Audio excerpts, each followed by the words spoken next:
एक बार की बात है, 3 भाई थे।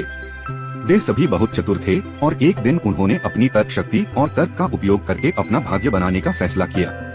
जब वे काम की तलाश में निकटतम बड़े शहर की ओर जा रहे थे तो उन्होंने गंदगी वाली सड़क पर कुछ पैरों के निशान देखे। जब वे निशानों को देखते हुए खड़े थे तो एक व्यापारी उनके पास दौड़ता हुआ आया।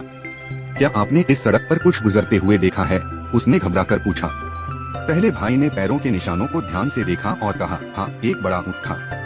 दूसरे ने कहा, यह एक आंख वाला ऊंट था। तीसरा, जो सड़क पर आगे देख रहा था, उसने कहा, यह अपनी पीठ पर एक महिला और एक बच्चे को ले जा रहा था। अब व्यापारी क्रोधित हो गया और चिल्लाया, तुमने मेरी पत्नी और बच्चे का अपहरण कर लिया है। मेरे साथ राजा के पास चलो। तीनों भाई उसे समझा नहीं पाए और चारों आदमी राजा के दरबार में पहुंच गए। राजा ने भाइयों की पूरी कहानी सुनने के बाद कहा, अगर तुम तीनों इतने चतुर होने का दावा करते हो तो मैं तुम्हारे लिए एक काम तय करता हूँ। मैं तुम्हारे सामने एक लकड़ी का बक्सा रखूंगा जो बंद रहेगा।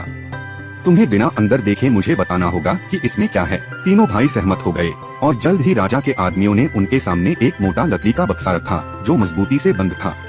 पहले भाई ने तुरंत कहा, इसके अंदर कुछ गोल है। दूसरे ने कहा, यह एक अनार है। एक कच्चा अनार, तीसरे ने जोड़ा। बक्सा खोला गया और वास्तव में अंदर एक कच्चा अनार था। राजा ने अब उनसे स्पष्टीकरण मांगा।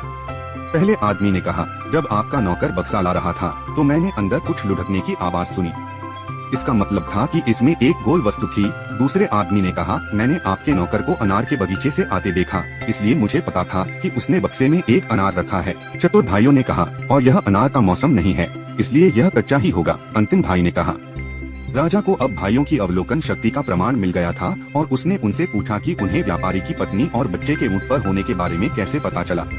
पहले भाई ने कहा, हमने जो पैरों के निशान देखे थे वे बड़े थे, इसलिए मैंने अनुमान लगाया कि यह एक बड़ा ऊंट था जो उस तरफ गया था। दूसरे ने कहा, ऊंट सड़क के केवल एक तरफ चला था, इसलिए मुझे पता था कि यह एक आंख वाला था। और मैंने एक महिला और एक बच्चे के पैरों के निशान देखे जहां ऊंट आराम करने के लिए बैठा था। तीसरे ने कहा, जिसका मतलब था कि वे ऊंट की पीठ पर थे।